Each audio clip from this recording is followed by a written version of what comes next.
जय श्री कृष्णा, राधे राधे। आप सभी भक्तों का आपके अपने YouTube चैनल श्री कृष्ण दीवानी में हार्दिक स्वागत है। आज आप सुन रहे हैं वैशाख मास महात्म्य का 14वां अध्याय।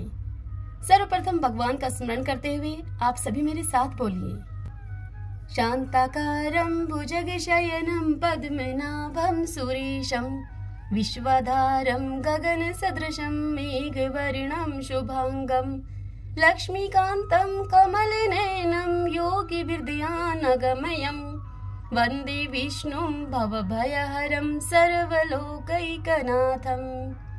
ओम नमो भगवते वासुदेवाय। भक्तजनों, पिछले अध्याय की कथा में आप सभी ने सुना था कि जब पुष्कर क्षेत्र में वास करने वाले महर्षियों ने कलयुग की प्रशंसा करते हुए इस प्रकार से कहा कि जो भक्ति सतयुग में, त्रेता युग में और द्वापर युग में कठिनता से साध्य होती थी, वही भक्ति कलयुग में भगवान विष्णु का स्मरण कर लेने मात्र से ही प्राप्त हो जाती है। कलयुग में थोड़ा पुण्य भी कोटि गुना होता है। इस प्रकार से जब उन्होंने प्रशंसा की कलयुग की, तब देवऋषि नारद जी हंसते हुए कलयुग के कुप्रभाव बताने लगे। नारद जी ने कहा कि हे महर्षियों, यह बात बिल्कुल सत्य है कि कलयुग में स्वल्प कर्म करने से भी महान पुण्य का साधन किया जाता है। इसमें संदेह नहीं है। कलेशों का नाश करने वाले भगवान केशव अपने स्मरण करने मात्र से ही प्रसन्न हो जाते हैं, किंतु कलयुग में ये दो बातें दुर्घट हैं। शिष्णेन्द्रिय का निग्रह और जीवा को वश में रखना, ये दोनों कार्य जो भी सिद्ध कर ले वही नारायण स्वरूप है। इसलिए कलयुग में आपको यहाँ पर नहीं रुकना चाहिए। और फिर नारद जी ने कलयुग के दुष्प्रभाव बताने प्रारंभ कर दिए। उन सभी दुष्प्रभावों को धर्मवर्ण भी सुन रहा था। अब आज इससे आगे की कथा का श्रवण करेंगे हम। उन सबको देखकर धर्मवर्ण को बड़ा ही भय लगा। पाप से अपने कुल की हानि होते देखकर अत्यंत ही आश्चर्य से चकित होकर वे धर्मवर्ण दूसरे द्वीप में चले गए। सब द्वीपों और लोकों में विचरण करते हुए बुद्धिमान धर्मवर्ण किसी समय कौतूहलवश पितरलोक में गए। वहां उन्होंने कर्म से कष्ट पाते हुए पितरों को बड़ी ही भयंकर दशा में देखा। उनके वे पितर दौड़ते, रोते और गिरते पड़ते थे। उन्होंने अपने पितरों को भी नीचे अंधकूप में पड़े हुए देखा। उन पितरों को देखकर आश्चर्यचकित होकर दयालु धर्मवर्ण ने उनसे पूछा कि आप लोग कौन हैं? किस दुष्टर कर्म के प्रभाव से आप इस अंधकूप में पड़े हैं? तब पितरों ने धर्मवर्ण से कहा कि हम श्रीवत्स गोत्र वाले हैं। पृथ्वी पर हमारी कोई संतान नहीं रह गई है, अतः हम श्राद्ध और पिंड से वंचित हैं। इसलिए यहाँ हमें नरक का कष्ट भोगना पड़ता है। संतानहीन दुरात्माओं का अंधकूप में पतन होता है। हमारे वंश में एक ही महायशस्वी पुरुष है जो कि धर्मवर्ण के नाम से विख्यात है, किंतु वह धर्मवर्ण विरक्त होकर अकेला घूमता फिरता है। उसने ग्रस्त धर्म को स्वीकार भी नहीं किया है। वह एक ही तंतु हमारे कुल में अवशिष्ट है। जब उसकी भी आयु क्षीण हो जाएगी, तब हम लोग घोर अंधकूप में गिर पड़ेंगे। फिर वहाँ से निकलना हमारा कठिन होगा। इसलिए तुम पृथ्वी पर जाकर धर्मवर्ण को समझाओ कि हम लोग दया के पात्र हैं। हमारे वचनों से उसको यह बताओ कि हमारी वंश रूपा दुर्वा को काल रूपी चूहा प्रतिदिन खा रहा है। कर्म सहित सारे वंश का नाश हो गया है, मात्र एक तुम ही बचे हो। जब तुम भी मर जाओगे, तब संतान परंपरा न होने के कारण तुम्हें भी अंधकूप में गिरना पड़ेगा। इसलिए ग्रस्त धर्म को स्वीकार करके तुम संतान की वृद्धि करो। इसी से हमारी और तुम्हारी दोनों की ही उद्धव गति होगी। यदि एक भी पुत्र वैशाख, माघ अथवा कार्तिक मास में हमारे उद्देश्य से स्नान, श्राद्ध और दान करेगा, तो उससे हम लोगों की उद्धव गति होगी और नरक से हमारा उद्धार हो जाएगा।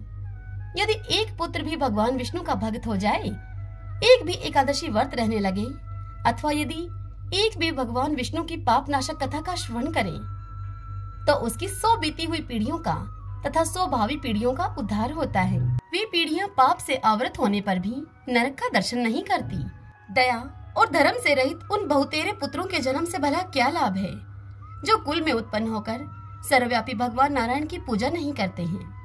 इस प्रकार प्रिय वचनों के द्वारा धर्मवर्ण को समझाकर तुम उसे विरक्ति पूर्ण ब्रह्मचार्य आश्रम से ग्रस्त आश्रम में प्रवेश करने की सलाह दो।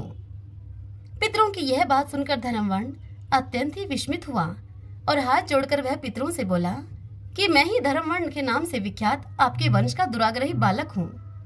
यज्ञ में महात्मा नारद जी का यह वचन सुनकर कि कलयुग में प्राय कोई भी रसेंद्रिय और शिश्नेंद्रिय को दृढ़ता पूर्वक संयम में नहीं रखता है। मैं दुर्जनों की संगति से भयभीत होकर अब तक दूसरे दूसरे द्वीपों में घूमता रहा हूँ।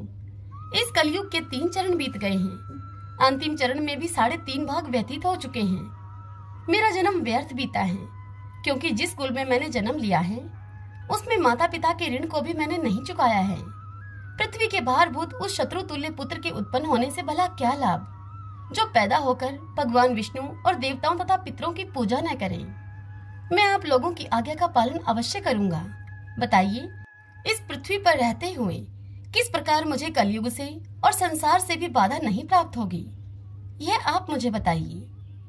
धर्मवर्ण की इस बात को सुनकर पितरों के मन को कुछ आश्वासन मिला। वे धर्मवर्ण से बोले कि बेटा, तुम गृहस्थ आश्रम को स्वीकार करके संतान उत्पत्ति के द्वारा हमारा उद्धार करो। जो भगवान विष्णु की कथा में अनुरुक्त होते हुए निरंतर श्रीहरि का स्मरण करते हुए और सदाचार के पालन में तत्पर रहते हैं, उन्हें कलयुग बाधा नहीं पहुंचाता है। हे मानद, जिसके घर में शालिग्राम शिला अथवा महाभारत की पुस्तक हो, उसे भी कलयुग बाधा नहीं दे सकता है। जो वैशाख मास के धर्मों का पालन करता है, माघ स्नान में तत्पर होता है और कार्तिक में दीपदान करता है, उसे भी कलयुग की बाधा नहीं प्राप्त होती। जो प्रतिदिन महात्मा भगवान विष्णु की पापनाशक एवं मोक्षदायिनी दिव्य कथा को सुनता है, जिसके घर में बलि वैश्वदेव होता है, शुभकारिणी तुलसी स्थित होती है तथा जिसके आंगन में उत्तम गौ रहती है, उसे भी कलयुग बाधा नहीं देता। अतः इस पापात्मक युग में भी तुम्हें कोई भय नहीं है। हे बेटा धर्मवर्ण, तुम शीघ्र ही पृथ्वी पर जाओ। इस समय वैशाख मास चल रहा है। यह वैशाख मास सबका उपकार करने वाला मास है। सूर्य के मेष राशि में स्थित होने पर 30 तिथियां पुण्यदायिनी मानी गई हैं। एक एक तिथि में किया हुआ पुण्य कोटि कोटि गुना अधिक होता है। उनमें भी जो वैशाख मास की अमावस्या तिथि है, वह मनुष्यों को मोक्ष देने वाली है। देवताओं और पितरों को वह बहुत ही प्रिय है। यह अमावस्या की तिथि शीघ्र ही मोक्ष की प्राप्ति कराने वाली है। जो उस दिन पितरों के उद्देश्य से श्राद्ध करते हैं और जल से भरा हुआ घड़ा एवं पिंड देते हैं, उन्हें अक्षय फल की प्राप्ति होती है। अतः हे महामते धर्मवर्ण, तुम शीघ्र जाओ और जब अमावस्या हो तब कुंभ के सहित, कुंभ मटके को कहा जाता है, मटके के सहित श्राद्ध एवं पिंडदान करो। सबका उपकार करने के लिए गृहस्थ धर्म का आश्रय लो। धर्म, अर्थ और काम से संतुष्ट होकर उत्तम संतान पाकर फिर मुनिवर्ती से रहते हुए सुखपूर्वक द्वीप द्वीपांतरों में विचरण करो। तुम पितरों के इस प्रकार आदेश देने पर धर्मवर्ण मुनि शीघ्रता पूर्वक भूलोक में गए। वहां पर मेष राशि में सूर्य के स्थित रहते हुए वैशाख मास में प्रातःकाल स्नान करके देवताओं, ऋषियों और पितरों का उन्होंने तर्पण किया। फिर कुंभदान के सहित पाप नाशक श्राद्ध करके उसके द्वारा पितरों को पुनरावर्ती रहित मुक्ति प्रदान की। तत्पश्चात उन्होंने स्वयं विवाह करके उत्तम संतान को जन्म दिया और लोक में उस पाप नाशनी अमावस्या तिथि को प्रसिद्ध किया। तदंतर वे धर्मवर्ण भक्ति पूर्वक भगवान की आराधना करने के लिए हर्ष के साथ गंधमादन पर्वत पर चले गए। इसलिए वैशाख मास की यह अमावस्या तिथि परम पवित्र मानी गई है। ओम नमो भगवते वासुदेवाय।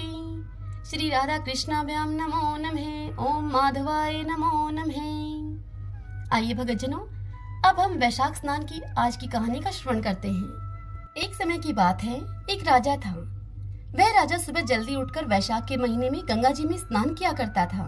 उस राजा ने ऐसा प्रण ले रखा था कि उससे पहले यदि कोई गंगा जी में स्नान करेगा, यदि वह पुरुष होगा तो उसे राजा अपना आधा राज्य दे देगा, और यदि वह स्त्री हुई तो उससे राजा विवाह कर लेगा। इसलिए राजा ने अपनी समस्त प्रजा में यह ढिंडोरा पिटवा रखा था कि मुझसे पहले गंगा जी में कोई भी स्नान न करे। एक बंदरिया थी जो कि रोज राजा के नहाने से पहले ही उस गंगा जी में नहा लेती और पीछे राजा नहाने के लिए जाता था। एक बार जब राजा ने पानी को हिलते हुए देखा और बिखरा हुआ पानी देखा वहां किनारे पर, तो उस राजा ने वहां पहरा बिठा दिया और सिपाहियों से कह दिया कि मुझसे पहले इस गंगा जी में कोई भी नहाने न पाए। वहां गंगा जी के किनारे एक पेड़ था। उस पेड़ के ऊपर एक बंदरिया बैठी रहा करती थी। वह डाली के सहारे गंगा जी के पानी में उतरती और तुरंत नहाकर वापस पेड़ पर आकर बैठ जाती।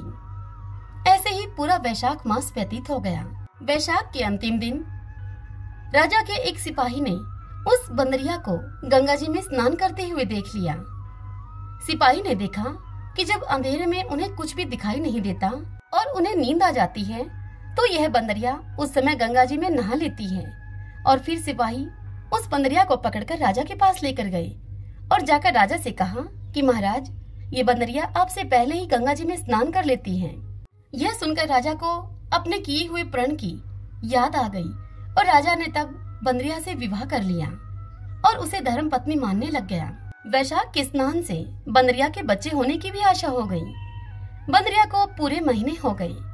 जब बंदरिया ने राजा से पूछा कि महाराज, जब मेरे बच्चा होएगा तब मैं किसे जगाऊंगी, तब उस राजा ने महल में एक घंटी बंधवा दी और उससे बंदरिया से कहा कि जब तेरे दर्द हो तो तुम इस घंटी को बजा देना, इस घंटी को हिला देना, फिर आकर मैं सारा इंतजाम अपने आप कर दूंगा। राजा के उस बंदरिया के अलावा और भी कई रानियां थीं। उन रानियों ने घंटी को बंधा हुआ देखकर उस बंदरिया से पूछा कि ये घंटी यहाँ किसने बांधी है। तब वह बंदरिया बोली कि राजा जी ने बांधी है। जब मेरे बच्चा होगा तो ये घंटी बजाकर मैं उनको बुलाऊंगी। तब उन रानियों में से एक रानी ने बंदरिया से कहा कि जरा बजाकर तो देख ले इस घंटी को, राजा जी इसको बजाने से आएंगे या नहीं। इतना सुनकर बंदरिया ने झट से उस घंटी को बजा दिया। अब राजा जी दौड़े दौड़े वहां पर आए और जब बंदरिया से पूछा कि यह घंटी तुमने क्यों बजाई है, तब बंदरिया बोली कि इस रानी के कहने से बजाई है। अब कुछ दिन के बाद जब बंदरिया के बच्चा होने लगा तो उसने उस घंटी को बजाया, लेकिन राजा जी नहीं आए। फिर वह बंदरिया उन रानियों से पूछने लगी कि अब मेरे बच्चा कैसे होगा, मैं बच्चा कैसे पैदा करूं। तब उन रानियों में से एक रानी बंदरिया का मजाक उड़ाते हुए उससे बोली कि आंखों पे पट्टी बांध ले और औखली में सिर दे दे। तत्पश्चात फिर बंदरिया के वैशाख नहाने के पुण्य से एक अति सुंदर लड़का पैदा हुआ।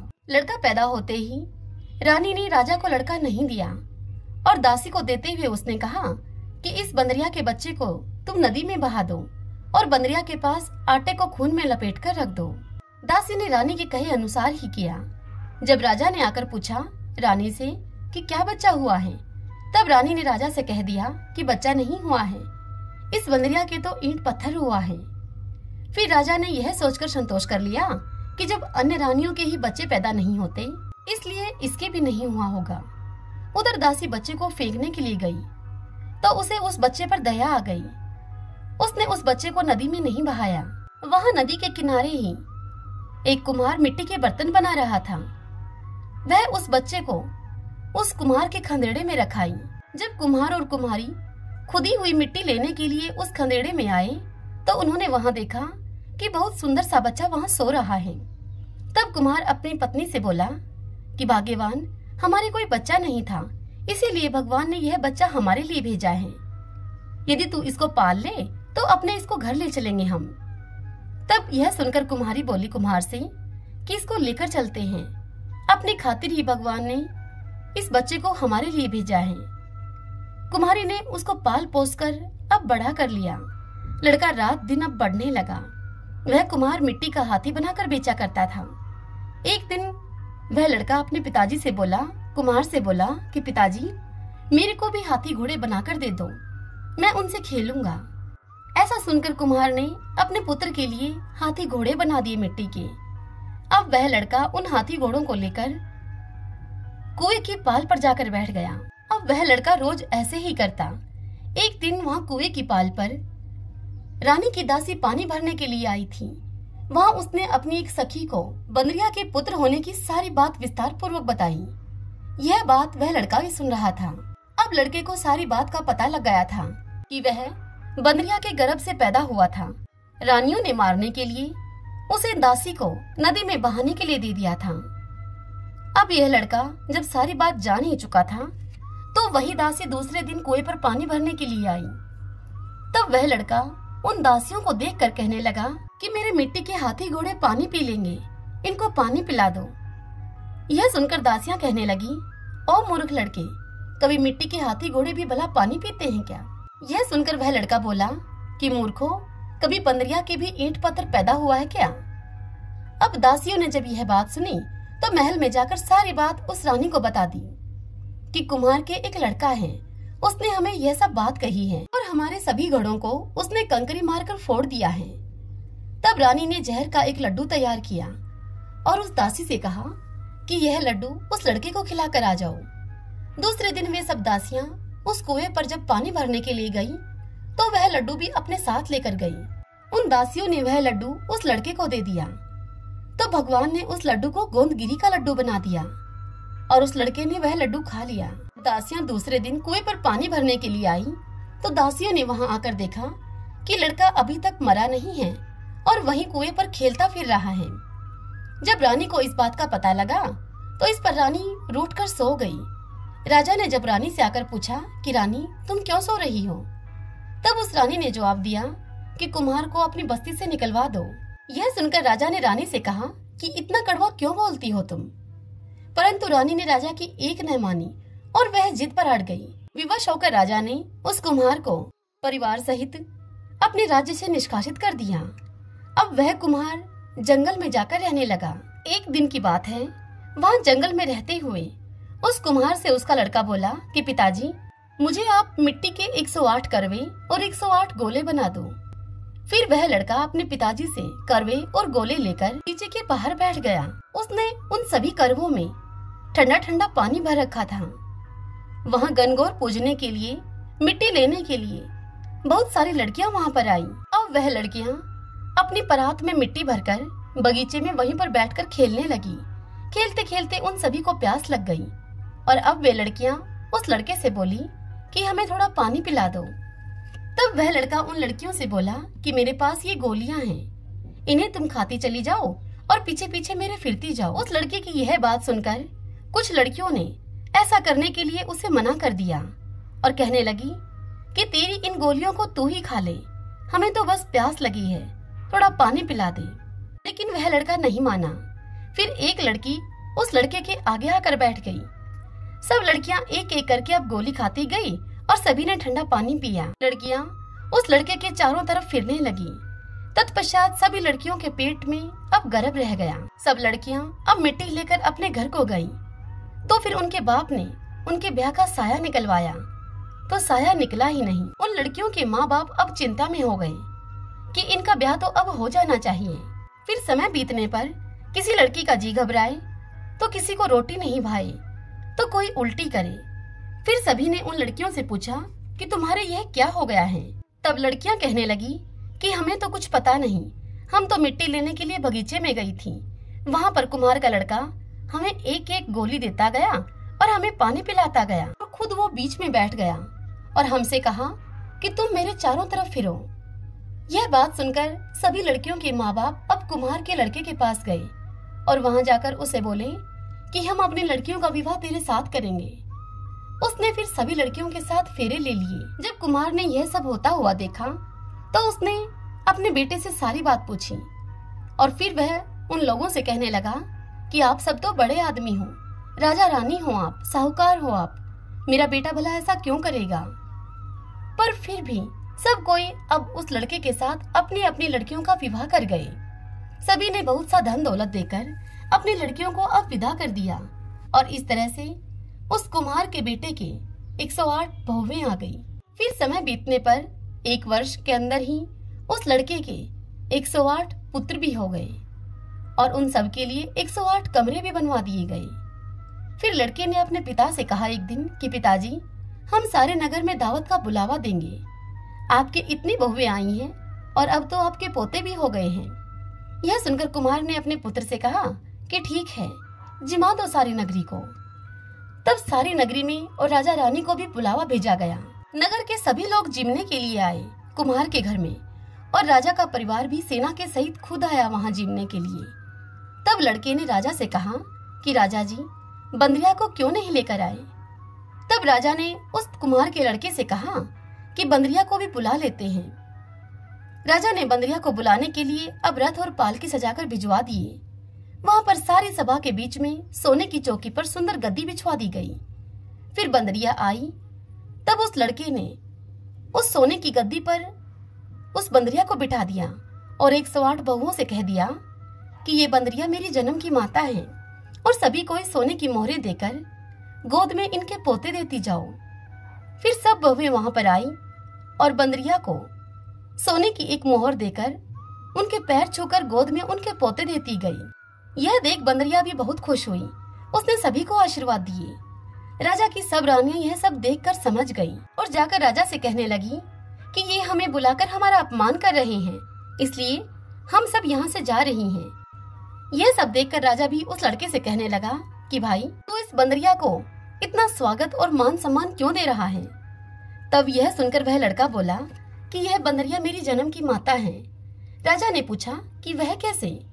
तब वह लड़का बोला कि मैं बंदरिया से ही पैदा हुआ था, तो तुम्हारी रानियों ने मुझे दासियों को देकर उनसे कहा कि इसे नदी में बहा दो, लेकिन दासी ने मुझे नदी में नहीं बहाया। उसने मुझे कुम्हार के खंदेड़ में रख दिया और फिर कुम्हार और कुम्हारिन जब मिट्टी लेने के लिए वहां पर आए तो उन्होंने मुझे पाया और उन्होंने मुझ पर दया करके मुझे अपनी संतान की तरह पाल पोसकर अब बड़ा कर दिया। मेरे पैदा होने पर रानियों ने तुमसे और बंदरिया से यह कह दिया कि बंदरिया के ईंट पत्थर हुए हैं। जो दासी मेरे को लेकर गई थी वह यहीं पर खड़ी है। तब उस दासी ने राजा से कहा कि हाँ महाराज, बंदरिया के पुत्र पैदा हुआ था और वह पुत्र मुझे नदी में बहाने के लिए दिया गया था, लेकिन मैंने उसको नदी में नहीं बहाया। यह लड़का सच बोल रहा है। सभी रानियां चुपचाप वहां खड़ी हुई यह सारी बात सुन रही थी।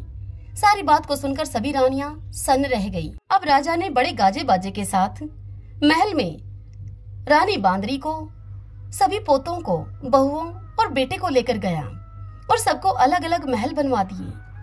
सब वहां पर जाकर अब राज करने लगी और सारी दुनिया कहने लगी कि देखो, वैशाख नहाने का इतना फल है तो सभी को वैशाख स्नान करना चाहिए और दान पुण्य करना चाहिए। तदंतर वह राजा अब कुम्हार से कहने लगा कि तुमको जितना धन चाहिए उतना ले लो। तेरा मन चाहे तो मेरे महल में आकर रहे, तेरा मन हो तो तू अपने घर पर ही रहे। तेरी जैसी इच्छा हो तू वैसा कर, क्योंकि तूने मुझ पर बड़ा उपकार किया है। और फिर उस राजा ने उस कुम्हार को बहुत सारा धन दे दिया। बंदरिया वैशाख नहाई तो राजा जी का राज्य पाया, 108 पोते पाए। हे भगवान विष्णु, जैसे आपने बंदरिया को सुख संपत्ति दी वैसे ही सबको देना। वैशाख मास में जो कोई भी भक्ति भाव पूर्वक आपके इस कहानी को कहे, सुने, हुंकारा भरे, उन सब पर आप अपनी कृपा करना, सभी की मनोकामनाएं पूर्ण करना। सभी बोलिए वैशाख देव भगवान विष्णु की जय। ओम नमो भगवते वासुदेवाय। तो आइए भगवान के इन नामों को 5 बार बोलते हुए संकीर्तन करते हैं।